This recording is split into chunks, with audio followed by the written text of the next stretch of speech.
Shalom, apa kabarnya? Salam, puji Tuhan, kabar baik. Kabar baik. Bisa dilewati dalam kekuatan Allah. Eh, ngira kok ngintip. Bisa dilewati dalam kekuatan Allah. Iya, Artinya berjuang ya. iya, Jadi orang yang bilang bisa dilewati dalam kekuatan Allah itu, jadi dia sadar bahwa dia sedang berjuang. Kalau saya dan saudara itu tidak sedang berjuang, pasti tidak punya petik kemenangan. Gitu. Kalau saudara dan saya itu tidak sedang berjuang, maka saudara nggak punya life statement namanya. Jadi pernyataan hidup tuh nggak punya, gitu. Ya, nggak punya, nggak punya eh, apa itu, em, nggak punya ekspresi yang kuat, gitu. Kalau tidak sedang berjuang. Itu bisa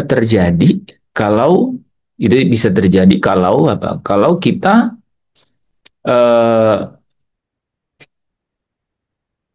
hidup ini hidup ini kita lihat ya ikut arus gitu. Itu ikut arus. Ya, kalau di tempatnya Asnat ikut arus sungai, ya. Tapi kalau secara umum di dunia kita ikut arus dunia gitu. Nah, orang yang melawan arus dunia pasti merasakan perjuangan gitu. Yang melawan arus dunia pasti merasakan satu perjuangan. Dia merasa ada di dalam perlombaan, dia merasa ada di dalam pertandingan. Orang yang melawan arus dunia. Kalau tidak melawan arus dunia, maka dia tidak punya uh, ekspresi perjuangan, nggak punya, sudah. Nah, ekspresi perjuangan itu dari sana itu keluar kata-kata mutiara-mutiara gitu, yaitu keindahan-keindahan dalam kemenangan-kemenangan di dalam setiap momen, tahap-tahap, waktu-waktu yang dilewati. Ya, bisa saja hanya keiris pisau pada saat sedang iris bawang, gitu. Dia punya kepekaan gitu. Dia punya kepekaan bahwa, waduh, ini kalau Tuhan tidak luputkan, besok bagaimana mungkin nih tangan ini bisa jawab itu soal, atau mungkin ada hal yang lebih lebih memerlukan tangan gitu ya besok ya, misalnya apa? Perlombaan renang gitu. Waduh, tangannya keiris pisau gitu. Itu perlombaan sudah. Orang kalau punya kepekaan terhadap lawan arus dunia, itu jadi berbeda. Perkarakan dirimu, itu yang dimaksud perkarakan. Itu yang dimaksud, kamu punya harus kepekaan bahwa kamu sedang melawan arus dunia enggak? Atau sedang tertidur gitu, berselancar bersama dengan arus dunia.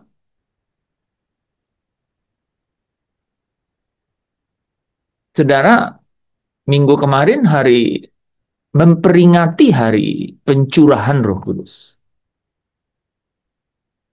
Kalau saya dan saudara tidak memiliki, sorry, kalau saya dan saudara Roh Kudus itu tidak berdiam dalam diri saya dan saudara, saudara dan saya pasti tidak sadar, pasti tidak punya kepekaan bahwa saudara dan saya sedang berselancar dengan arus dunia itu. Pasti tidak punya. Bahkan yang ada adalah menikmati itu, menikmati. Ya, Filipi 3 ya, ayat uh, 17 atau 18 katakan apa sebenarnya? Yang pikirannya itu tertuju pada apa yang mengenai perutnya, ya, ya. Jadi pikirannya diatur oleh perutnya, gitu katanya. Ya. memikirkan perkara dunia. Gitu.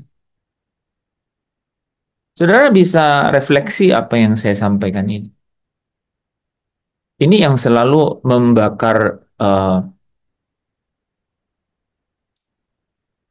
gairah baru dalam diri saya bahwa benar-benar kalau Kristus ya tidak menyelesaikan karyanya ya yang adalah kehendak Bapaknya, maka begitu mustahilnya, gitu, begitu mustahilnya kita bisa melihat padang gurun yang uh, menjadi tempat ya di dalam Yesaya dikatakan menjadi tempat kebun buah-buahan gitu. Padang gurun tuh gersang, panas, sumber air hampir tidak ada. Tiba-tiba kebun anggur seperti hutan, kebun buah-buahan seperti hutan. Gitu. Artinya lebat sekali, nggak mungkin, mustahil. Gitu. Tetapi karena Tetapi karena doa Yesus di Getsemani itu dijawab, saudara tahu nggak? Doa Yesus di Getsemani itu dijawab loh, saudara. Doanya begini, Bapa, kalau cawan ini tidak mungkin lalu kecuali aku meminumnya, jadilah kehendakmu. Nah, itu dijawab, kehendak Bapa yang jadi. Ya kan sering orang bilang ada doa Yesus yang tidak dijawab. Salah, ya salah besar kan? Dijawab doa itu. Dan saudara tahu nggak? Itu doa yang kedua, sambungan dari doa yang pertama kan. Injil, kitab Injil mencatat saudara bahwa lalu Yesus maju untuk ketiga kalinya dan apa? Dan berdoa dengan doa yang sama gitu. Bapa, kalau cawan ini tidak mungkin lalu kecuali aku meminumnya, jadilah kehendakmu. Dijawab saudara doa itu. Nah, karena doa itu dijawab saudara, maka kehendak Bapa terjadi. Kan? Penembusan itu terjadi. Pendamaian itu terlaksana, saudara. Pendamaian itu terlaksana. Dengan matinya, ya, dengan matinya, ya, sebagai manusia. Dan oleh darahnya, kata-kata yang sentral ya, saudara ya. Dengan matinya sebagai manusia. Oleh darahnya, gitu. Maka apa? Penebusan itu terjadi. Maka pendamaian itu terjadi. Ya, dilengkapi oleh Paulus dengan kata damai sejahtera itu terjadi. Ya, itulah damai sejahtera. Artinya ada pendamaian itu yang terjadi itu. Saudara, itu kan settlement istilahnya. Itu kan dealnya gitu. Itu kan artinya saudara, kalau saudara membayangkan ada barang di pegadaian ya, digadai. Pernah gadai sesuatu? Ya, siapa yang pernah gadai sesuatu? Pasti saudara nggak pernah gadai hidup lah. Karena hidup saudara bukan punya saudara. Ada yang pernah gadai sesuatu? Nah, ya mungkin tetangga ya. Waktu ditebus, saudara, waktu ditebus, ya di tempat gadai. Yang umum itu namanya pegadaian, tempat pegadaian. Ya ditebus. Ya dengan nilai sesuatu, sesuai dengan nilainya. Nah, bayangkan saudara dan saya itu ditebus dengan darah yang mahal.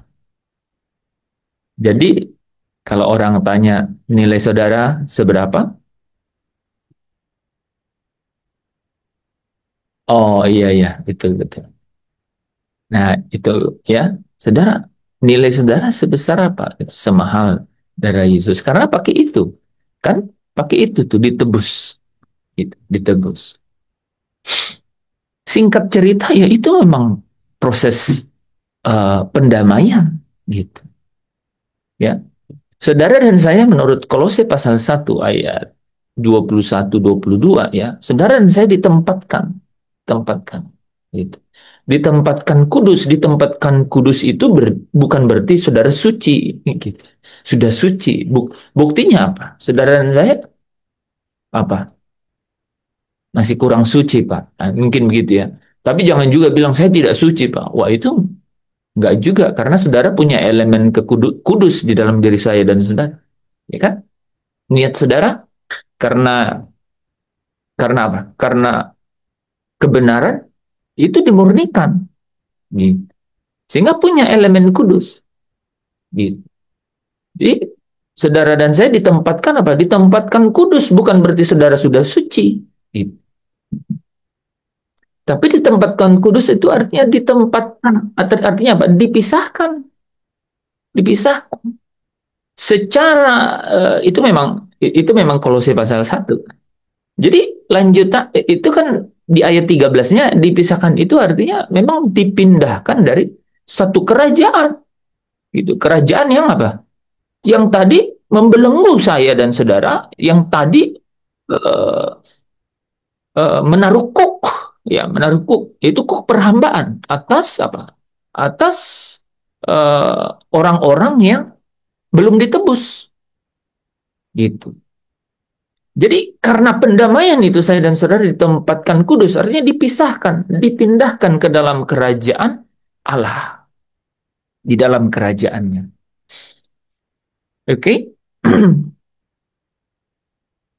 Hari Pentakosta, saudara ya, memperingati pencurahan Roh Kudus.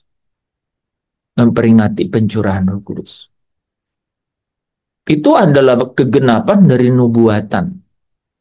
Itu adalah kegenapan dari nubuatan. Di dalam Yesaya 32 ayat 15, ya. Yesaya 32 ayat 15.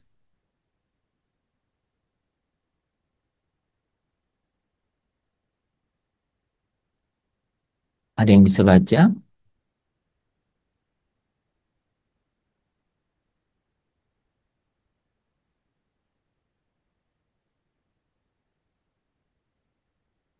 Yang lain siapkan Yehezkiel 36 ayat yang ke-27.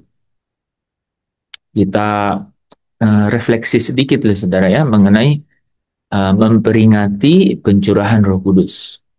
Itu sangat terkait dengan cerita saya di awal tadi loh saudara ya, mengenai kepekaan kita memperkarakan hidup gitu ya. Kepekaan kita memperkarakan hidup. Apakah kita sedang larut di dalam arus dunia atau kita sadar melawan arus dunia itu ya, Berapa sampai Pak? Ya skill. sampai kita berkata bahwa puji Tuhan gitu ya, ada kekuatan yang berlimpah-limpah ya, menurut Paulus pakai kata kekuatan berlimpah-limpah dari Allah gitu. Nah, itu konteksnya tuh. Jadi ini penting sekali ya. Tadinya kita mau bahas soal hari Jumat ya. Tapi saya pikir nanti kalau ada waktu besok juga bisa. Kebetulan kemarin kan Pentakosta. Jadi ini penting karena setiap hari kita bicara di sini dan bahkan ada nyanyian Yanti di depan tadi, perkarakan dirimu kemana engkau pulang. Orang yang tidak sadar bahwa sedang larut dalam arus dunia dan tidak sedang sadar bahwa dia harus melawan arus dunia itu, dia tidak mungkin disebut dia memperkarakan gitu hidupnya. Karena memperkarakan itu sulit kan? Beberapa hari yang lalu ya, saya kirim mengumpulkan harta di surga ya, dibandingkan dengan mengumpulkan harta di bumi kan? Ada yang baca? Siapa yang baca? Lambaikan tangan atau angkat tangan gini. Ya Ada yang skill. baca? Ya skill berapa Pak yang tadi? Ada yang baca? Ya, saya. Oh, Pak Tadus baca. Ya. Yeskiel 30. Tadi Pak Tadus baca. Renungan yang saya Saya. kirim itu loh, yang saya kirim, ya, mengumpulkan Oh, harta di surga, ya, saya bandingkan dengan mengumpulkan harta di ya, bumi. ya. Ada yang baca? Ya, itu kan dengan lagunya Yanti tadi, perkarakan dirimu kemana engkau pulang. Perkarakan itu tuh sadar, sadar, sadar, sadar. Bukan datang dan kepergi sesaat, bukan.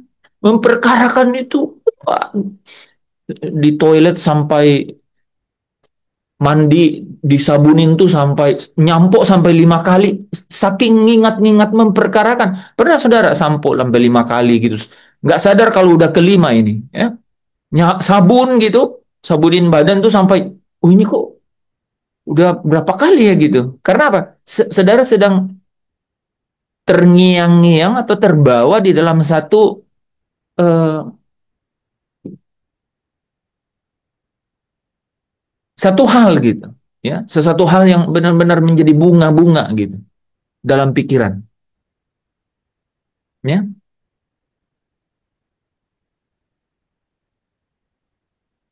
atau naik kendaraan lupa gitu karena sedang mengingat sesuatu gitu. It-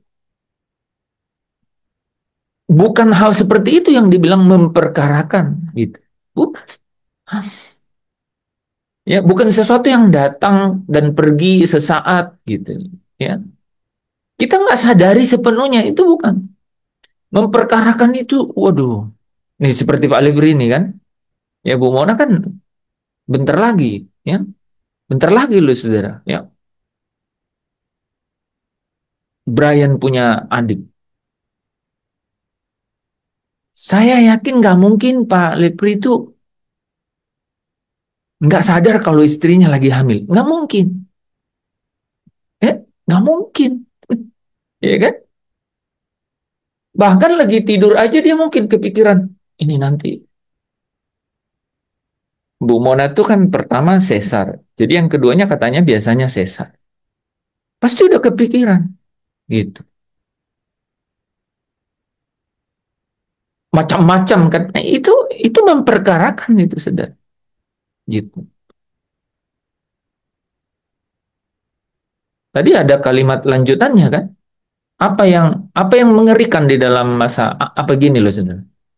Ketika kita memperkarakan sesuatu, itu akan terus benar-benar eh, menguasai kesadaran kita yang terdalam. Kalau ada hal yang memiliki konsekuensi yang fatal gitu akibatnya, begitu. Kemarin malam tuh saya lihat apa live di TikTok ya saudara ya. Ada seseorang nih dari saudara kita sebangsa gitu ya saudara. Dia pelajari lagi kitab-kitabnya loh saudara. Bahkan kitab-kitab lain. Bahkan dia ingin diskusi dengan uh, pengikut Kristus gitu. Kenapa saudara? Kenapa? Karena dia bilang gini. Waduh, kalau mati di dalam kekekalan itu kan ngeri juga. Dia bilang gitu. Kan ngeri Pak. Kekal loh Pak. Dia bilang gitu. Jadi dia orangnya smart. uh, Juga bisnismen. Jadi tidak, kalau kita lihat tidak ada latar belakang ya. Ya, kan biasanya ada orang yang punya latar belakang yang ya mau apa lagi akhirnya ini loh saudara, akhirnya fokus kepada sesuatu gitu ya. Tetapi ini dia harusnya ya secara kebanyakan orang tuh nggak harusnya berpikir ini, tapi dia mempertimbangkan itu bahwa mati ini itu kekal loh. Dia bilang, saya biasanya, ya se sesempatnya, karena dia orang sibuk kan, sesempatnya aja gitu, baca-baca yang namanya al-al gitu ya, yang namanya kitab-kitab gitu, ya, Alkitab, al yang lain gitu ya, sesempatnya. Tapi katanya, ketika dia sadar, dia sadar, ini menarik, ya. Tadi pokoknya sebelum saya mulai kan, ya. Tadi Pastor Lepri malah bilang lagu ini atau ada lagu yang lain Yanti. Nah, Yanti malah nyanyiin lagu yang sesuai dengan khotbah saya. Perkarakan dirimu kemana engkau pulang. Yang mengerikan di kalimat terakhir, frasa terakhir, saudara. Apakah ke padang gersang yang tak bertepi, di mana tiada mentari dan tiada bintang dalam kegelapan. Dalam jurang gelap kengerian.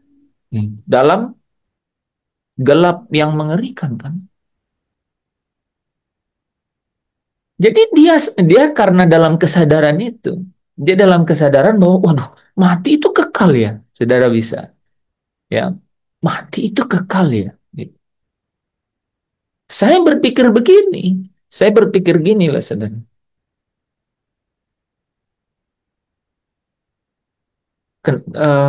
Artinya bukan hanya orang yang ada Roh Kudus ya, yang bisa sadar bahwa neraka itu mengerikan. Itu saya renungkan tuh tadi malam. Saya bilang, kenapa orang ini orangnya open-minded sekali, terbuka. Ya, kebetulan saudaranya itu sebagian juga pengikut Yesus gitu, saudaranya, keluarganya. Jadi mungkin itu latar belakang juga ya, mungkin. Tapi dia bilang, oh saya buka tuh Bu, saya buka tuh kitab-kitab saya itu, saya buka, saya pelajari. Ini saya ngomong sama Pak Pendeta nih, dia bilang gitu. Saya ngomong sama Pak Pendeta nih, ini benar-benar saya serius, saya serius. Dia bilang, saya serius. Dalam hati saya, wah, saya lebih serius, Pak. Cuman kan harus, ya, saya serius, dia bilang. Saudara bisa main nggak? Dia bilang, Pak, kok mati, kalau mati itu kekal, waduh, saya harus mikirin loh, Pak. Itu mengundang ini saya bilang, apakah dia, apakah Roh Kudus yang berbicara begitu kepada dia? Kebetulan kaitannya dengan hari pencurahan Roh Kudus kan? Nah, sementara kita yang ditempelin Roh Kudus ini, ya, quote unquote, saya nggak pakai kata materai dulu ya, yang ditempelin Roh Kudus ini nggak gini loh. Saya pakai kata-kata ini ya, ingat kata-kata ini ya. Tidak memiliki kesadaran penuh gitu, kesadaran yang terdalam mengenai mengenai kekekalan itu, gitu, kan? Nah, jadi memperingati pencurahan Roh Kudus itu tidak lain dan tidak bukan, saudara, ya, itu adalah terasosiasi atau terhubung langsung kepada berkarakan dirimu kemana engkau pulang. Itu sebenarnya, ya. Jadi Roh Kudus mau jadi kehadirannya. Saudara kalau baca Alkitab ya, baca Alkitab baik-baik, saudara. Itu adalah tugas utama Roh Kudus untuk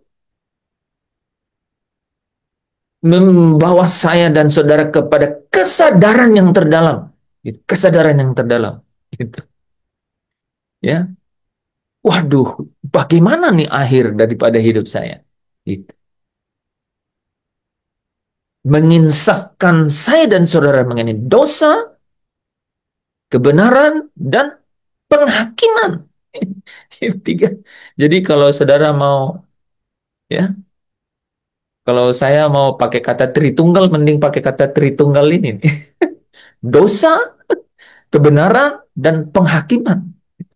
Ya, itu satu paket itu, saudara.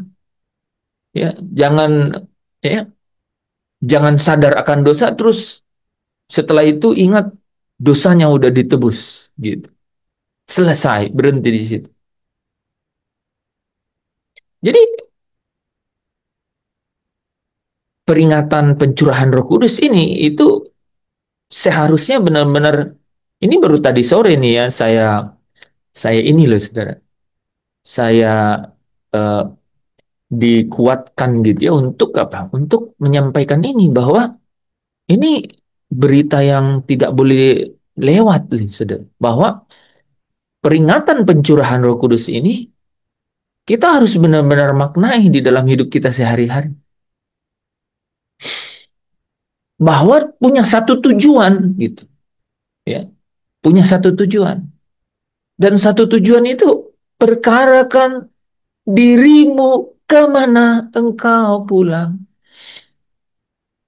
Di bagian kedua nanti saya akan cerita apa implikasinya dengan hidup kita sehari-hari. Itu apa implikasinya. Tapi saya akan terus ulang dulu di sini, saudara, bahwa dia memiliki hal yang sangat sentral dalam hidup kita. Ya, pencurahan Roh Kudus itu membawa kita kepada kesadaran terdalam mengenai siapa kita dan kita mau dibawa kemana. Siapa kita dan kita diorbitkan kemana. Gitu. Kita mau dibawa kemana. Gitu. Ya. Dan itu akan mempengaruhi. Ya. Dia akan mempengaruhi secara langsung dalam hidup kita. Itu yang saya bilang tadi, saudara.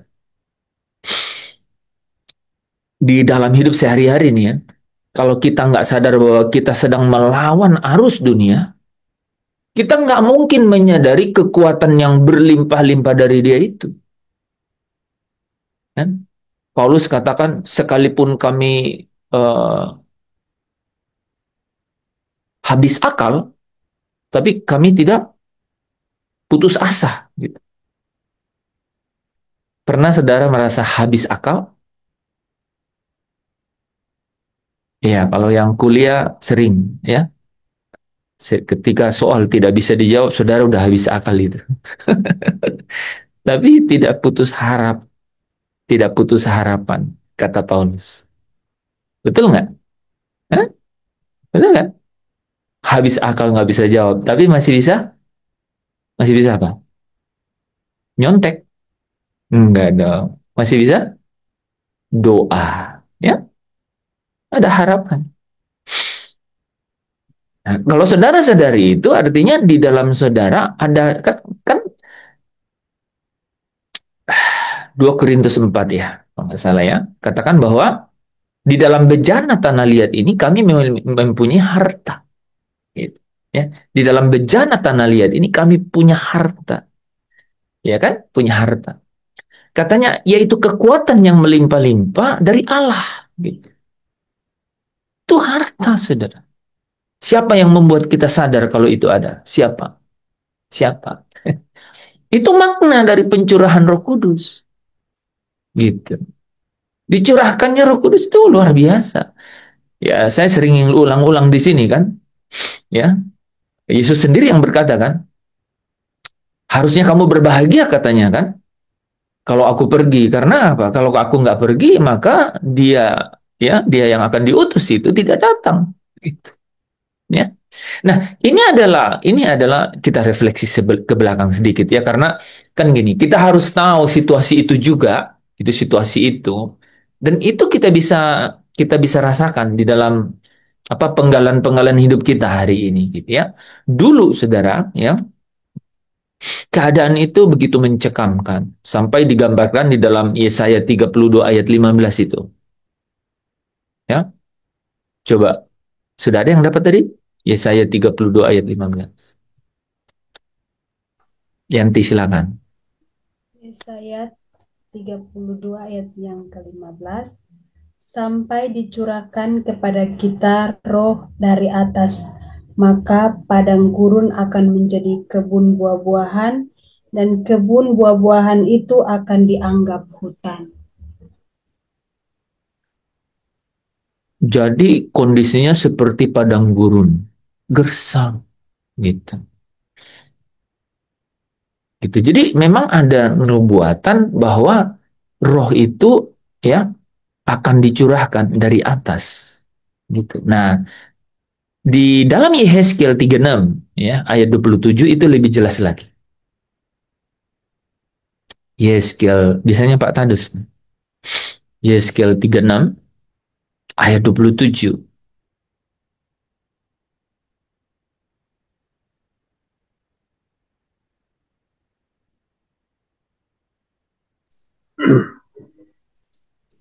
Yeskel 36 ayat yang ke-27.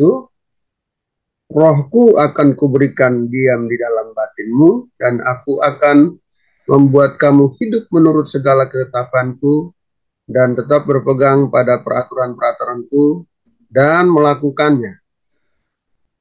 Rupanya, rupanya dia dicurahkan itu dilengkapi dengan status yaitu berdiam. Ya, maka Paulus sering sekali tuh memakai kalimat itu kan, ya bahwa tidak tahukah kamu katanya, ya bahwa tubuhmu adalah bait Allah, yaitu apa? Tempat kediamannya Allah. Oke, gitu ya. Ada 1 Korintus berapa? 6 ayat 19 ya, gitu. Atau tidak tahu ke kamu bahwa bait tubuhmu itu adalah bait Allah. Tempat berdiam roh Allah. Tempat berdiamnya Allah. Itu sudah, ya. Jadi roh Allah berdiam di situ. Ya. Jadi dicurahkan, ya, dicurahkan untuk berdiam. Gitu. Makanya ada kata Shekinah, glory kan itu. Kemuliaan yang berdiam. Shekinah, glory. Gitu. Ya. Kemuliaan yang menetap. Shekinah yang berdiam, yang berkemah. Maka Paulus bilang di 2 Korintus 3 ayat 18, kita semua ini mencerminkan kemuliaan Allah. Luar biasa nggak itu, saudara? Memperingati pencurahan Roh Kudus itu memahami bahwa ada Roh Allah yang berdiam di dalam kita, ya. Dan bagaimana kita bisa merasakan gitu, saudara, bahwa Roh Allah itu berdiam dalam kita. Ini poin yang saya mau sampaikan nih malam hari ini. Kebetulan pas banget nih. Ya, ini pasti tidak kebetulan kan. Perkarakan dirimu, kemana engkau pulang. Bapak Ibu coba ambil cermin. Nggak usah jauh-jauh cermin. Saudara natap ke saya, natap ke layar, saudara udah itu sudah jadi cermin kan? Lihat diri. Apakah kita sungguh-sungguh sudah memperkarakan hidup kita? Gitu? Kemana kita mau pulang? Kalau tidak, mohon saya ulangi ya. Kalau tidak,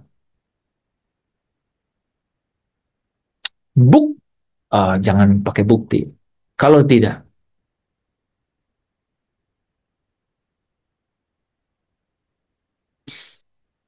manfaat, manfaat, ya, manfaat kehadiran Roh Kudus dalam diri kita itu hampir tidak ada, sudah.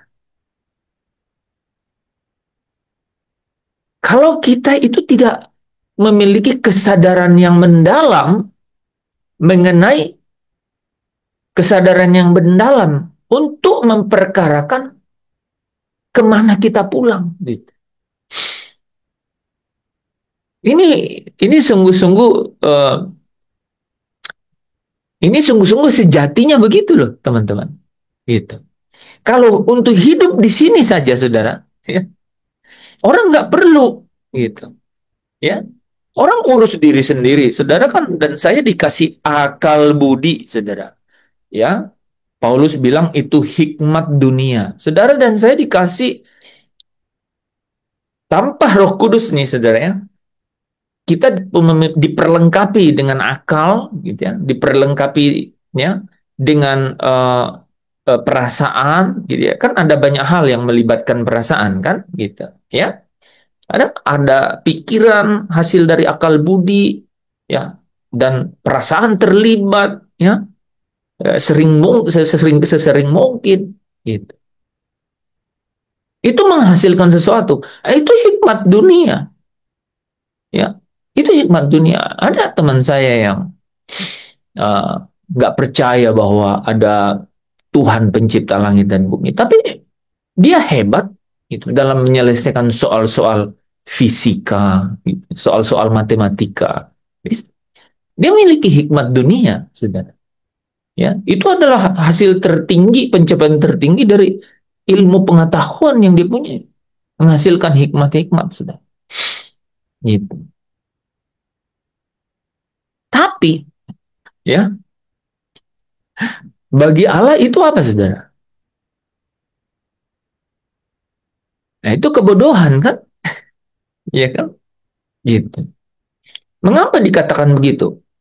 Karena kalau hikmat dunia ini, ya, mendominasi, ya, menjadi dominan, memerintah di dalam pribadi manusia itu, maka manusia ini kan binasa, gitu loh. Dia kan binasa. Sementara roh yang ada di dalam dia itu berasal dari Bapa. Kita udah jelasin itu, ya. Gitu. Di mana Bapa Sang Pencipta itu tidak ingin seorang pun binasa, termasuk manusia ini. Manusia yang dalam hikmatnya ini. Bapa nggak mau dia binasa. Ya kan? Untuk itu, ya, Bapa punya rencana, Bapa punya rancangan, gitu. Katanya setinggi langit di atas bumi, gitu. Dia kerjakan di dalam penebusan, di dalam pendamaian melalui apa? Korban darah Kristus. Gitu. Dia kerjakan. Berhenti di situ nggak? Enggak. Ya, dia mengutus rohnya, gitu. Dia mengutus rohnya untuk apa? Berdiam. Saudara tahu nggak? Pengorbanan Kristus itu seperti proyek awal, saudara, untuk rencana Allah yang sesungguhnya. Yaitu apa? Yaitu untuk berdiam di dalam saya dan saudara, setiap orang yang percaya, gitu. Ya, itu adalah pembuka jalan. Itu menarik loh. Karena saudara bisa bayangkan, dengan pengorbanan Kristus, dengan pengorbanan Kristus, kemudian orang itu percaya kepada pengorbanan Kristus, yaitu penebusannya, yang dimaksudkannya adalah pengampunan dosa. Kalau dengan demikian, dia tidak dibawa kepada kesadaran terdalam untuk memperkarakan kemana dia pulang, gitu. Itu kan gagal, ya, gatot, gagal total. Itu gagal loh, saudara. Saya dan saudara bisa merenungkan itu, ya kan? Coba kalau saudara sedang dalam kesadaran yang membayangkan, mempertimbangkan, apakah saya sedang memperkarakan, ya, gitu, hal-hal yang kekal itu. Kalau tidak, wah, dengan teman yang duduk di samping kanan 11-12, nah, betul nggak? Sama. Kamu mau apa? Saya rasa coklat matcha. Saya juga 11-12. Ini bahannya agak keras, jadi saya coba agak bercanda dikit, ya. Sama, ya. Kalau itu kan kalau teman-teman nih yang kuliah. Kalau yang versinya Kayak Pak Daniel Koaf itu mungkin versinya gini. Gimana caranya? Ya itu.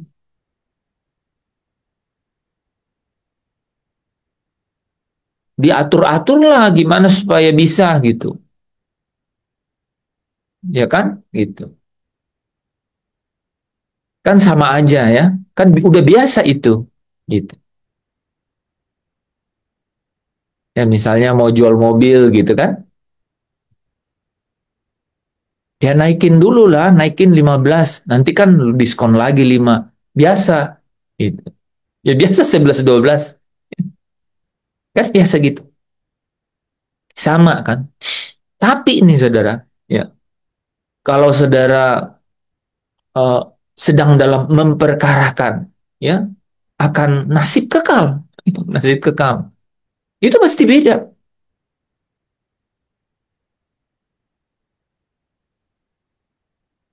Bagaimana lihatnya, saudara? Bagaimana kita bisa melihatnya beda? Hanya satu, hanya satu, hanya satu.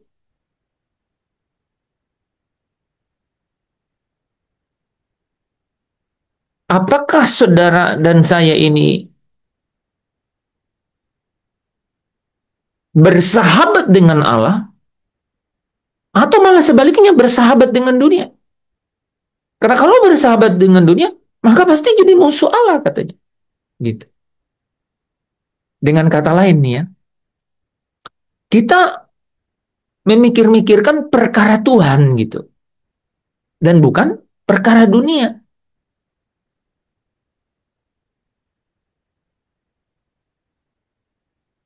Jadi kita merasa dalam hidup kita itu kita selalu di dalam pertandingan gitu. Saya ulang nih saudara, ini masuk udah bridging masuk ke poin kedua ya. Kita merasa dalam hidup kita itu selalu dalam pertandingan, ya, selalu berada di dalam ada lawan yang jelas gitu, ya. Kalau tidak mau pakai kata itu perlombaan, artinya sedang dalam uh, racing gitu. Kita sedang dalam lintasan untuk mencapai satu tujuan tertentu gitu, dalam perlombaan. Secara konkret, saudara dan saya lawan arus dunia gitu.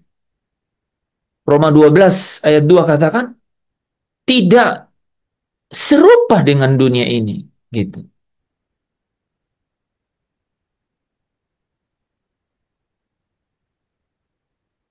Tidak mengikuti gaya hidup dunia ini.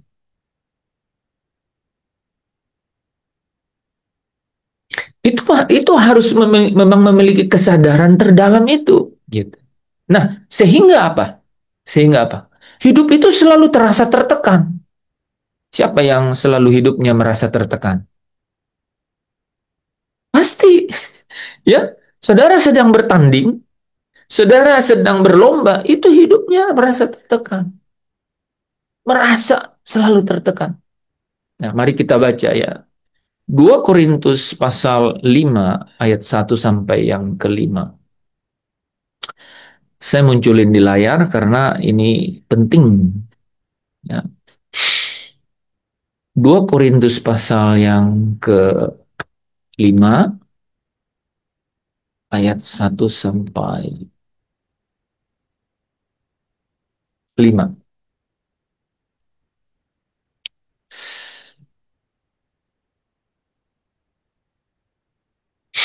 Karena kami tahu, ya, karena kami tahu bahwa jika kemah tempat kediaman kita di bumi ini dibongkar, ini menarik ya, karena kami tahu bahwa jika kemah tempat kediaman kita di bumi ini dibongkar, jadi ada yang nggak tahu. Saudara bisa baca dengan betul?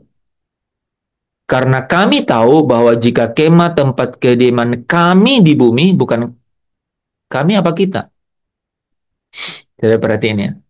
Karena kami tahu bahwa jika kemah tempat kediaman kita di bumi ini dibongkar, jadi ini sebagian di antara yang dengar tidak tahu.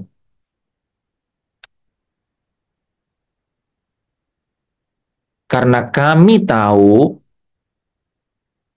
ya, tim eh, tim DS pusat, ya, karena kami tahu, saya sama Pastor Lepri nih, karena kami tahu bahwa kalau kita di sini nanti buat acara, berarti ada yang nggak tahu,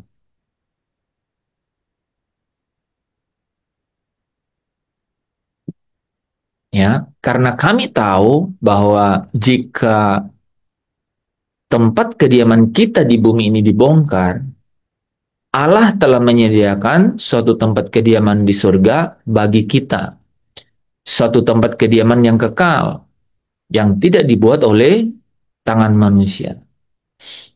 Ini padang rumput yang tak bertepi, ya kan? Gitu. Jadi itu lagu itu ada ayatnya, Yanti. Ini ayatnya. Ada tempat kediaman yang kekal, gitu. Itu padang rumput yang tidak bertepi, gitu. Tapi padang gurun yang tak bertepi, gimana sih lagunya? Padang rumput. Di hamparan padang hijau tak bertepi. Kalau yang padang gurun, padang gersang.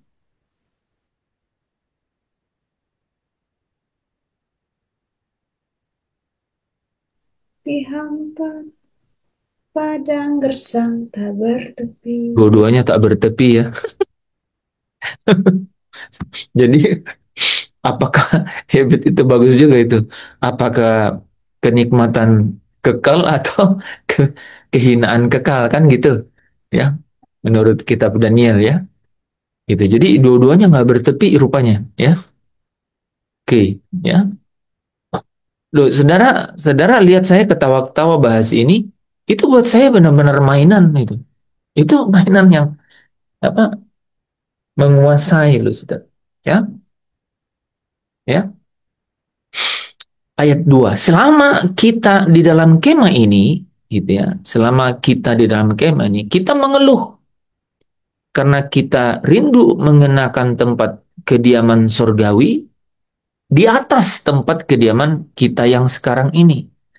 Sebab dengan demikian kita berpakaian dan tidak kedapatan telanjang.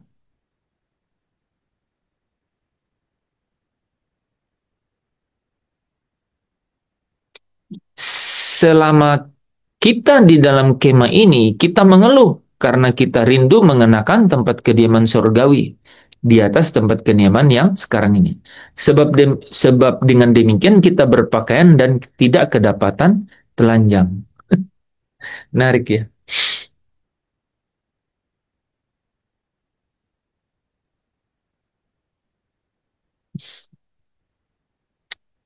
Adam itu dan Hawa, apakah sebelum dia sadar bahwa mereka telanjang itu nggak telanjang? Nah, tetap telanjang kan? Gitu. Ini coba saudara renungkan kata-kata itu. Dia bilang gini loh. Ini nih saudara. Nih, bukan berarti ini. Selama kita dalam kemah ini, kita mengeluh. Dia bilang ini, karena kita rindu mengenakan tempat kediaman surgawi, sebab dengan demikian kita berpakaian dan tidak kedapatan telanjang. Jadi kita rindu mengenakan tempat kediaman surgawi, sebab dengan demikian kita berpakaian dan tidak kedapatan telanjang. Gitu. Ya, menarik kan? Jadi dia bilang, kita tuh rindu mengenakan tempat kediaman surgawi. Rindu mengenakan tempat kediaman surgawi. Supaya kita tidak kedapatan telanjang gitu.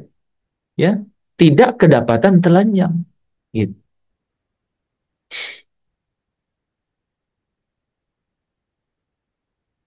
Sebab selama masih diam di dalam kemah ini, kita mengeluh oleh beratnya tekanan.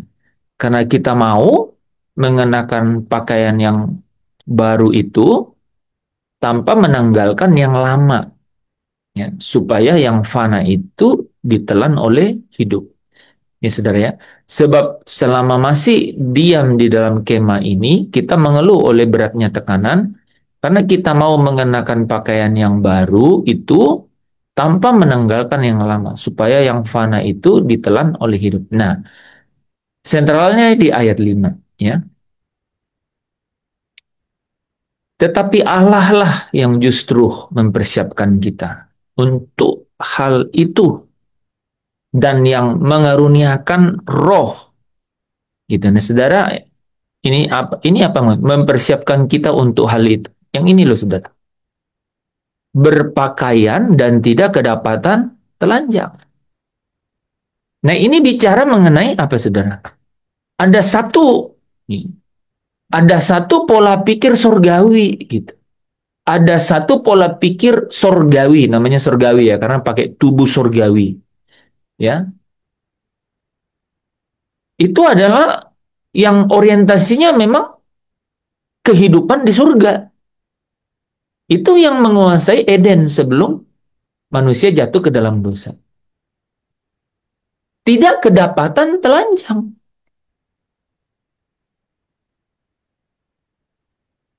Nanti saudara, lain kali kita bahas yang di kitab Wahyu. Ya, di situ juga ada ayat yang sama. Supaya kamu tidak kedapatan telanjang. Sama. Kata-katanya sama. Ya. Pakai kata yang pakai kalimat yang sama supaya kamu kedapatan tidak telanjang. Gitu. Jadi memang ada satu, ya, ini ya, satu nilai ya. Satu satu rencana nih. Allah lah yang justru mempersiapkan kita untuk hal itu. Caranya gimana? Ini saudara tangkap ya, karena ini dimensi lain. Biasanya kita cuma bahas yang Roma 8, Roma 8 ayat 23 ini, tapi ini berbeda. Ini dimensi yang lain gini. Tadi ingat ya, kok bisa ya supaya kita berpakaian dan tidak kedapatan telanjang? Allah lah yang justru mempersiapkan kita untuk hal itu loh. Allah mempersiapkan kita. Bagaimana cara Allah mempersiapkan itu? Ya, mengaruniakan roh supaya kita sebagai kepada kita sebagai jaminan. Ini persis dengan kata jaminan yang ada di Efesus 1 ayat 14. Ya, untuk segala sesuatu yang telah disediakan gitu, ya. Nah, saudara perhatiin ya bahwa ada Roh Kudus. Nah, Roh Kudus dicurahkan, saudara. Roh Kudus dicurahkan untuk apa? Untuk mempersiapkan, untuk menjadi jaminan, gitu. Nah, menjadi jaminan ini nanti kita bahas ya di kesempatan lain. Tapi Roh Kudus sebenarnya orientasinya jelas. Roh Kudus itu orientasinya jelas. Roh Kudus itu supaya apa? Supaya dengan demikian kita berpakaian dan tidak kedapatan telanjang. Nanti saya akan bahas kaitin sama yang di kitab Wahyu, saudara. Ya. Ini ini gimana caranya? Bagaimana supaya sampai di situ? Ada Roh Kudus yang menjadi jaminan segala sesuatu. Roh Kudus yang menjadi jaminan supaya kita memperoleh seluruhnya, supaya kita memperoleh yang telah disediakan. Apa itu? Pembebasan tubuh. Redemption of body. Redemption of body. Penebusan penebusan yang menjadikan penebusan yang menjadikan kita milik Allah.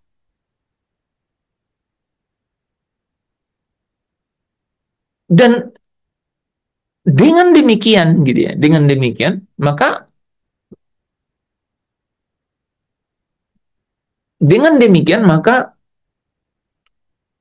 uh, kita dapat kita kita kita kita kita masuk di dalam rancangannya dia gitu, yaitu yang rancangan Allah untuk membawa kita kepada kemuliaannya gitu ya, untuk membawa kita kepada kemuliaannya. Nah, Jadi Roh Kudus ini saudara, Roh Kudus dicurahkan, ya, Roh Kudus dicurahkan itu dengan satu tujuan yang sangat berorientasi pada kekekalan, gitu. Yaitu apa? Supaya kamu berpakaian dan tidak kedapatan telanjang, gitu. Supaya apa? Supaya kamu mengalami yang namanya redemption of body, yang namanya apa? Pembebasan tubuh, gitu. Pembebasan tubuh yang fana, gitu. Pakai kata 2 Korintus tadi, pembebasan bejana, pakai apa tadi? Pembebasan tempat kediaman yang di bumi, gitu. Ya, kemah yang sementara.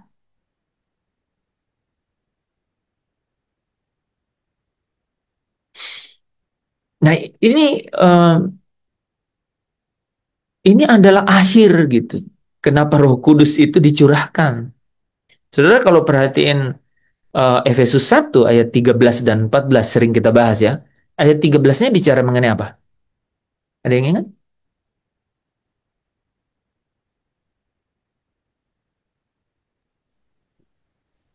Pada saat kita percaya Injil, Roh Kudus dimantraikan dalam Jadi hati. Roh Kudus meterai tanda milik di awal.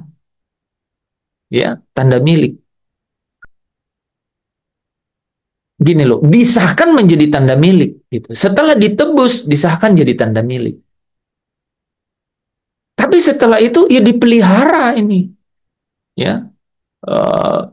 1 Petrus 5 ya, ayat 10 bilang apa? Dilengkapi, dikuatkan, diteguhkan, dikokohkan.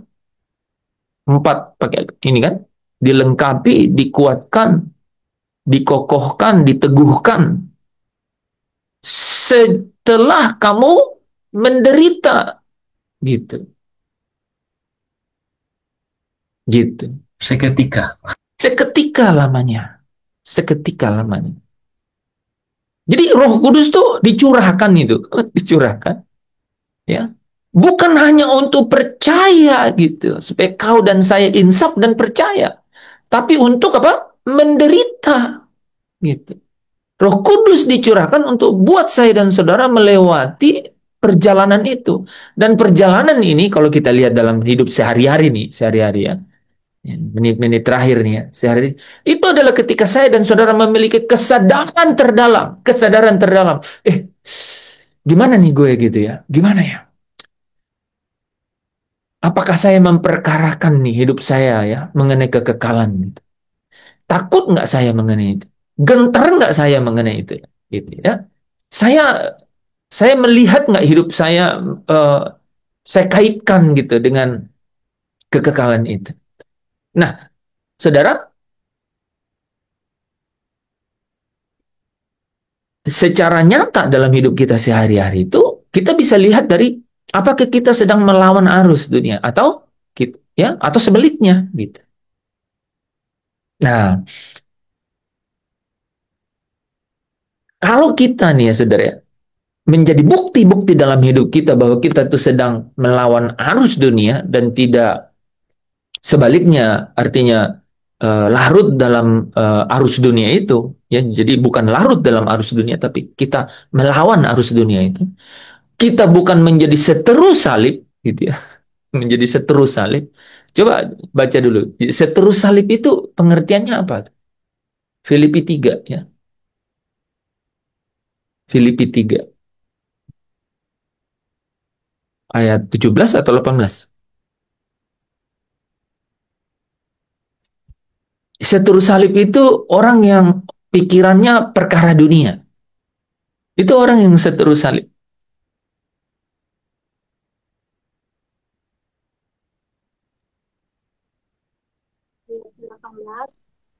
Karena seperti yang telah kerap kali dikatakan kepadamu dan yang kunyatakan pula sekarang, sambil menangis banyak orang yang hidup sebagai seteru salib Kristus.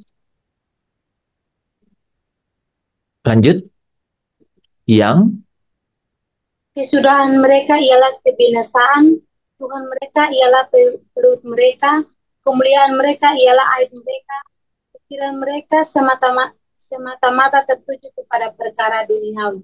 Ulangin ayat 18-nya. Ini pengertian seteru salib nih, saudara.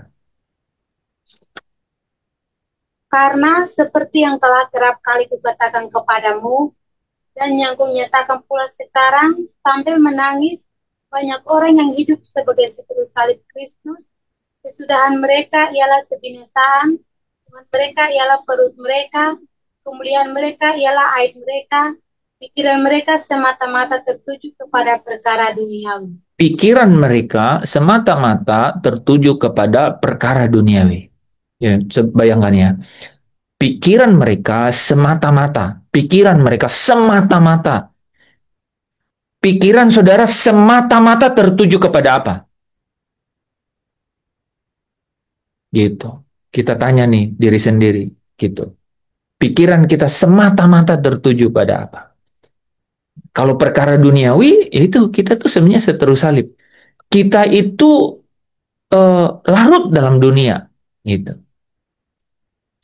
Ya, cirinya tuh kelihatannya Tuhan mereka adalah perut mereka. Gitu. Apa dia bilang gitu? Kemuliaan ya adalah aib mereka. Apa? Kebanggaan mereka.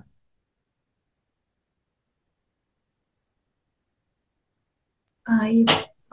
Ya, apa? Kebanggaan ya, pakai kata Kemuliaan. kemuliaan loh. Benar ya.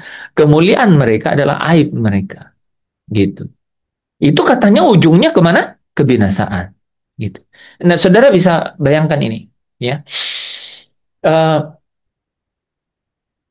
Jadi gini, jadi pencurahan Roh Kudus itu, kita kan memperingati pencurahan Roh Kudus, itu harus ada bukti nyatanya, dan pencurahan itu bicara mengenai apa? Dia itu berdiam di dalam kita. Nah, adakah implikasi, adakah bukti gitu loh, bukti pekerjaan, bukan bukti hadirnya ya, bukan bukti hadirnya, tapi ada bukti pekerjaan Roh Kudus itu di dalam diri kita. Roh Kudus yang udah dicurahkan ini, ada nggak buktinya itu di dalam hidup kita? Satu-satunya nih saudara, kalau saudara mau uji adalah apa? Saudara dan saya memiliki kesadaran terdalam, gitu, kesadaran terdalam. Mengenai apa? Mengenai kesadaran terdalam memperkarakan kemana saudara pulang. Itu pasti itu. Ya, kalau tadi pakai kata-kata tadi itu ya, apakah pikiran kita itu semata-mata tertuju pada perkara Tuhan. Jadi ya berapa? 1 Korintus 7 ya kemarin ya. Ada perkara Tuhan kan? Gitu. Ya, 7:29 kalau nggak salah ya. Jadi itu Tuhan tuh tidak mau kita khawatir dengan perkara dunia. Tapi Tuhan mau kita tertuju pada perkara Tuhan. Gitu. Semata-mata. Sampai nah. Artinya apa? Kita masuk dalam perlombaan gitu. Jangan pakai kata perlombaan ya. Kita masuk di dalam pertandingan gitu. Pertandingan. Siapa yang pernah ikut pertandingan di sini? Pertandingan apa aja? Ya, pernah ya? Coba rasain nggak deg-degannya? Rasain. Oke, Dorcas juga ikut. Ikut? Eh? Yang saya mau tanya, deg-degan nggak? Oke, saudara, untuk saudara tahu sedang ikut dalam perlombaan surgawi atau pertandingan iman, saya tanya, saudara deg-degan nggak? Kalau sedang tidak deg-degan, maaf. maaf ya. Mau hamba Tuhan, mau WL, ya, mau ikut Zoom tiap malam. Kalau tidak sedang deg-degan mengenai itu, ya kita nggak sedang dalam pertandingan, nggak sedang dalam perlombaan. Gitu. Makanya kalau sampai kita ditanyakan, gitu, pasti ekspresinya tuh, gimana? Gitu. Aduh, gue belum hafal tuh teksnya tadi itu step by kedua itu pasti selalu, aduh, lupa gitu. Jadi yang keluar bukan itu, kamu udah makan belum? Tuh kebayang kan? Karena semata-mata pikirannya terhadap pertandingan itu yang sedang terjadi. Itu yang saya bilang. Kita dalam kesadaran penuh itu, kesadaran terdalam itu, itu kita terngiang, terbawa. Pikiran kita dikuasai dalam bahasa Paulus semata-mata tertuju pada. Itu loh saudara. Ya. Makna pencurahan Roh Kudus, saudara dan saya harus maknai. Apakah kita semata-mata pikirannya tertuju pada perkara Tuhan? Gitu. Kita perkarakan nggak kemana kita pulang? Gitu. Nah, satu bagian terakhir nih ya. Gitu. Salah satu bukti saudara bahwa pekerjaan pencurahan Roh Kudus itu mengambil bagian yang dominan dalam hidup kita itu adalah, saya ngambil dari teks-teks lagu ya. Dari kemarin tuh saya sudah memang kumpul-kumpul itu. Kita akan ngomong gini gitu. Mestinya tak lagi ku ingini apapun juga gitu. Segenap hidupku telah kau miliki. Jadi mulai dengan itu. Kita sudah jadi milik Tuhan gitu. Itu kita udah jadi milik Tuhan. Mestinya tak lagi ku ingini apapun juga gitu. Saudara, itu akan memangkas gitu. Itu akan uh, me mengamputasi gitu. Itu memangkas, itu akan mengamputasi itu. Banyak daftar-daftar keinginan kita gitu. Ya, mestinya tak lagi ku ingini. Ya, segenap hidupku telah kau miliki. Jadi kalau Allah yang jadi milik kita, apa artinya saudara? Kalau dia yang menjadi milik kita. Sorry. Kalau kita jadi milik dia, segenap hidupku telah kau miliki. Kalau kita ini milik Allah, apa itu artinya buat kita saudara? Apa, Mira? Kita memperhatikan, Kita apa? memperhatikan. Oh, syair lanjutannya ya. Ku perhatikan. Ya, sebelum ke situ, kalau kita itu milik, kita ini miliknya Allah, artinya apa, saudara? Saya jawab ya. Ahli waris. Apa ini? Ahli waris. Kita ahli waris. Kalau kita ini miliknya Allah, kita ahli waris. Belum tentu dapat warisan sih. Nih, kalau kita ini miliknya Allah itu, saudara, apa? Kita itu nggak boleh punya agenda sendiri. Oke? Tangkap ya. Nggak boleh punya agenda sendiri. Wong kita miliknya, sudah miliknya Allah. Gitu. Makanya kalimat lagu tadi itu, mestinya tak lagi ku miliki. Mestinya tak lagi ku ingini. Gitu. Apapun juga. Karena apa? Karena kan kita miliknya Allah gitu. Kita harusnya tidak punya agenda sendiri. Apalagi suka-suka sendiri. Gitu. Itu real itu. Saudara memperingati pencurahan Roh Kudus yang dicurahkan itu berdiam di dalam kita. Nah, bukti bahwa dia bekerja, ya pekerjaannya, ya secara luar biasa hidup dalam kita, apa buktinya, saudara? Saudara nggak punya agenda sendiri, nggak suka-suka sendiri. Gitu. Kalau Paulus bilang apa? Aku mencukupkan diri di dalam segala keadaan. Bukan berarti aku kekurangan, aku tahu kelimpahan, aku tahu kekurangan, tapi aku belajar dalam terjemahan langsung ya TSI itu, aku belajar mencukupkan diri dalam segala keadaan. Itu bukti Roh Kudus sudah dicurahkan dan saudara jadi buktinya bahwa dia berdiam dalam saya dan saudara. Gitu. Saudara pangkas itu. Itu bukti. Dan kalau sebaliknya terjadi, itu membuktikan bahwa saudara sedang memadamkan roh. Berarti dia tidak diam, Pak. Siapa bilang?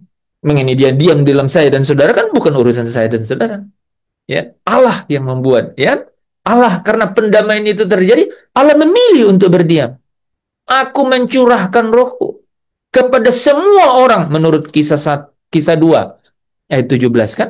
Kepada semua orang. Wah, disebut semua. Bahkan ya, budak-budak ya, yang seolah-olah tidak pantas. Semua orang berdiam. Tapi apakah dia menjadi nyata? Ada bukti nyata? Gitu. Boleh juga ini, ya. Jadi kuis nanti. Ada bukti nyata Roh Kudus sudah dicurahkan? Gitu. Ya enggak? Buktinya itu saudara dan saya tidak punya agenda sendiri, ya. Tidak suka-suka sendiri, gitu kan? Gitu ya. Atau apa? Di dalam segala keadaan belajar untuk merasa cukup. Itu loh bukti.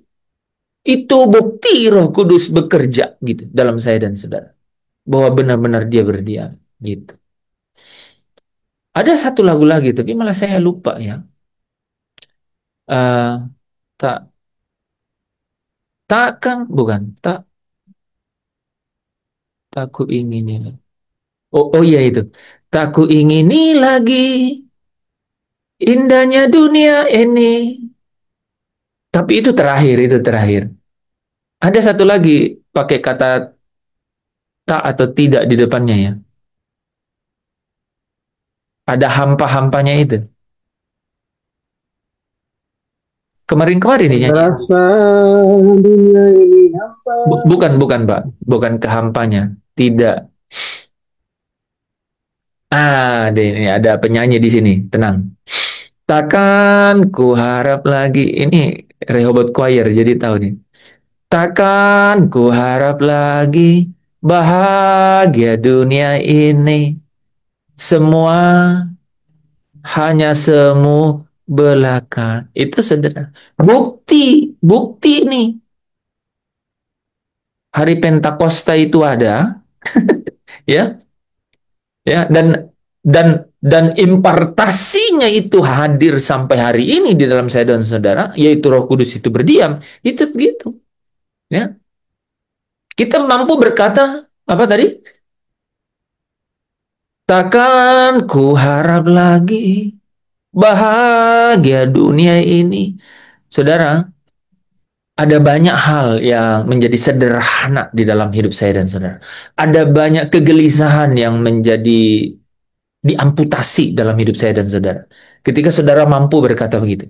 Takkan ku harap lagi bahagia dari si dia. Gitu. Ya, siapapun si dia itu. Enggak, ya, takkan ku harap lagi bahagia dari dunia. Semua hanya semu belaka. Kalau kemarin tuh nggak pakai kata itu loh kita, ya. Kemarin beda loh itu. Ini tambahan kata bagus ya. Semua itu semu belaka. Kemarin kan lain tuh. Apa ya kemarin ya? Ya, nah itu ya. Jadi yang pertama tadi apa, saudara? Tidak ingini apa? Tidak ingini. Karena apa? Saudara nggak punya, harusnya nggak punya agenda. Pak, apa yang membuktikan bahwa saya lawan arus dunia? Satu, mestinya tak lagi ku ingini. Tak ingini apapun juga kan? Apapun juga. Ya, karena saudara milik Kristus gitu. Yang kedua apa? Ya, tak akan harap apa? Kebahagiaan dari dunia ini gitu. Ya. Takkan ku harap lagi bahagia dunia ini. Semua hanya semu belaka. Yang menarik ini kalimat selanjutnya. Tuhan dan kerajaanmu itu segenap hidupku. Ini menarik. Ini penting sekali loh, saudara. Ini penting sekali. Saya tuh menyadari karena semakin diperkuat dengan diskusi kemarin gitu ya, bahwa wah, orang kok bisa memiliki kesadaran terdalam mengenai apa? Mengenai nasib kekal. Mengenai nasib kekal. Nah, kalau bukan Roh Kudus yang membawa obsesi saya ini dan saudara untuk semata-mata berpikir mengenai perkara Tuhan, dari mana? Dari mana? Dunia ini kan menunya manis banget, ya, lebih manis daripada madu kan di saudara, ya, ya enggak, gitu. ada apa gitu? Apa yang bisa gitu? Kalau bukan karena roh itu, ya. Yang kedua, saudara, ya, menyadari bagaimana, ya, sorry. Yang kedua adalah bagaimana roh itu memberi kita kekuatan, gitu. Ya, memberi kekuatan untuk apa?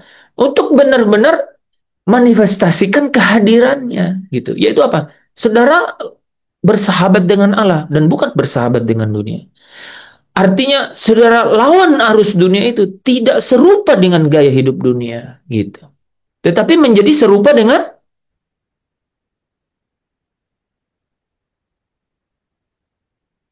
anak-anaknya. nah, mantap. Kan gitu. Kan kan tidak serupa dengan dunia, artinya apa? Menjadi serupa, kan? Ya, sebaliknya menjadi serupa dengan anaknya, serupa dengan Yesus, gitu. Kalau kita serupa dengan Yesus, pasti tujuan akhir kita apa, saudara? Sempurna seperti Bapa. Ya, pasti itu yang dalam ya pola-pola yang kita terus perkarakan kan gitu. Jadi dia beri kekuatan ya supaya kita apa? Tak akan ya mestinya tak lagi ku ingini. Keinginan kita itu dipangkas.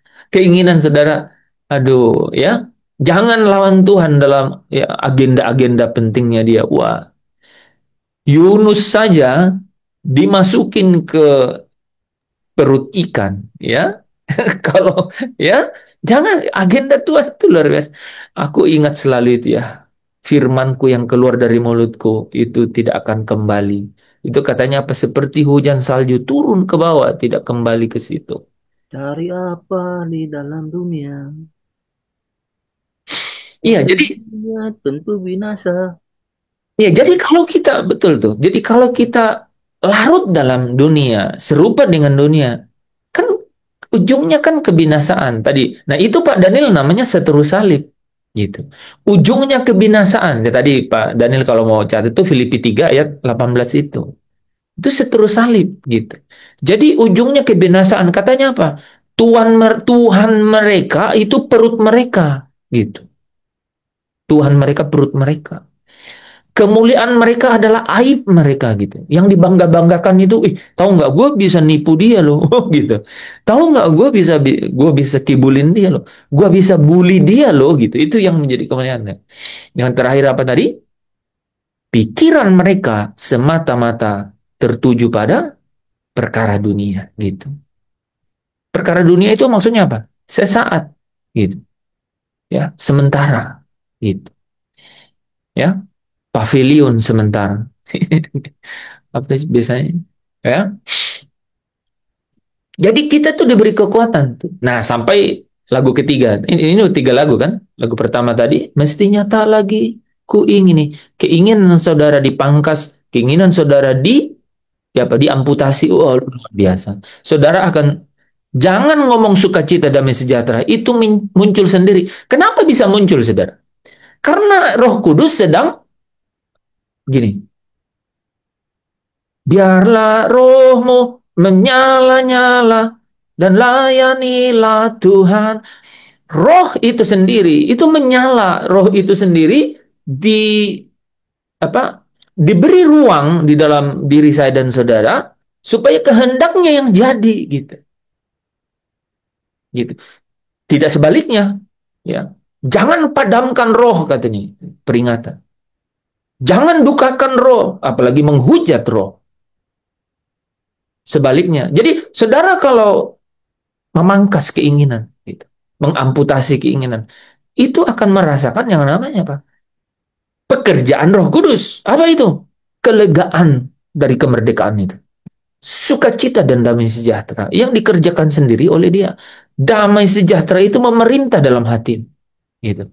Pak, caranya gimana? Itu nggak bisa disulap. Caranya dari apa? Hal-hal praktis yang diajarkan oleh Roh Kudus. Keinginan, ya. Kamu itu milik Tuhan. Jangan punya agenda sendiri. Agendanya Tuhan maksudnya. Pak, berarti nggak boleh ini, nggak boleh ini. Itu melawan agenda Tuhan nggak? Tanya Tuhan, apapun yang kau lakukan dalam persekutuan dengan Tuhan, itu pasti kehendaknya Tuhan. Gitu. Dan kamu pasti melakukannya seperti untuk Tuhan. Oh, itu luar biasa ya. Gitu. Ya. Tidak punya agenda sendiri. Yang kedua apa, saudara?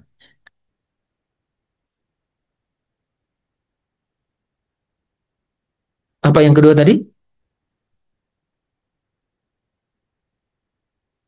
Tidak berharap kebahagiaan dari dunia ini. Wah, itu mantap tuh. Itu tingkatnya berbeda. Ya, itu tingkatnya berbeda kan. Tadi itu tidak ingini itu kan dari kita tuh. Wah, pangkas. Tapi tidak berharap bahagia dari dunia itu. Wah, beda sih. Ya, kalau Pak Tadus, Pak Lepri itu jangan pernah harap jemaat berterima kasih. Jangan pernah. Kalau tidak Bapak dan Ibu, Bapak akan kecewa. Ya kan? Karena banyak orang yang tidak tahu berterima kasih. Gitu. Apalagi harapin tuh amplop-amplop. Buat banyak sekali yang nggak punya. Bukan hanya nggak mau ngasih, tidak punya. Betul, saudara. Apa? Yanti yang apa, Mira, yang Yuli yang kuliah, Rida apa? Mau berharap, ya? Takkan ku ikuti apa sih? Takkan ku harap lagi bahagia dunia ini. Gitu. Praktis sekali, ya. Dari malam ini coba kamu praktekkan. Pangkas keinginan. Kedua, jangan harap bahagia dari dunia. Yang ketiga apa? Yang ketiga itu apa? Tadi uh, yang aku nyanyiin di pertama. Tuhan dan kerajaan. Bukan. Uh, tak ku ingini lagi indahnya dunia ini. Oh ya itu. Tak ku ingini lagi indahnya dunia ini. Karena ku yakin yang kau sediakan sempurna. Gitu. Ya, dengan pemahaman bahwa wah, satu hari nanti kan gitu. Allah menyediakan yang sempurna. Loh, Bapak Ibu tahu nggak itu pentingnya apa? Tahu nggak pentingnya itu apa? Ada orang yang sampai terakhir, sampai kesabaran terakhir tidak dapat apa-apa loh di dunia ini. Ya, jadi penting sekali menukarkan itu dengan itu. Gitu. Penting sekali. Paulus sering berkata dua kali ya dalam Alkitab. Paulus ya ikrarkan itu kan. Roma 8:18, 2 Korintus 4 ayat 8 kalau nggak salah ya. Aku tahu sekarang gitu, bahwa penderitaan zaman sekarang ini itu tidak dapat dibandingkan dengan kemuliaan gitu. Kemuliaan yang akan disediakan. Kalau di 2 Korintus 4 itu dibilang gini, kemuliaan yang tidak dapat dibandingkan katanya. Yang melebihi segala-galanya. Dia udah lihat sih, ya. Dia dikasih lihat ya. Ya, dia dikasih lihat. Jadi buat saya dan saudara itu inspirasi spiritual yang luar biasa ya.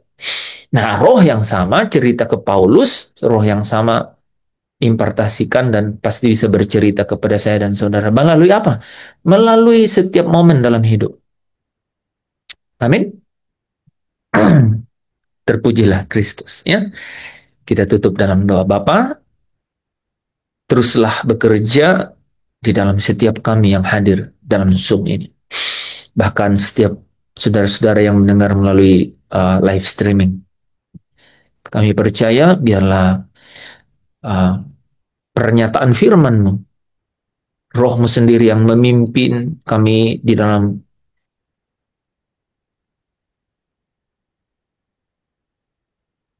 menikmati, mengerti, dan melakukan setiap kebenaran itu. Supaya menjadi nyata Tuhan, kehadiran-Mu itu di dalam diri kami. Dan kami meraih kemenangan demi kemenangan di dalam hidup kami. Di dalam batin kami. Dan hati kami semakin dipenuhi oleh kehadiran-Mu. Terima kasih Bapa, di dalam Kristus Yesus, Tuhan dan Juru Selamat kami mengucap syukur dan berdoa. Saudara yang bersuka cita bersama dengan saya katakan amin. Amin. Terima kasih Pak. Amin. Terima kasih. Amin. Terima kasih Amin. Bapak. Terima kasih. Terima kasih. Terima kasih, Pak. Ini wajahmu Yandri gelap. Henry. Perkara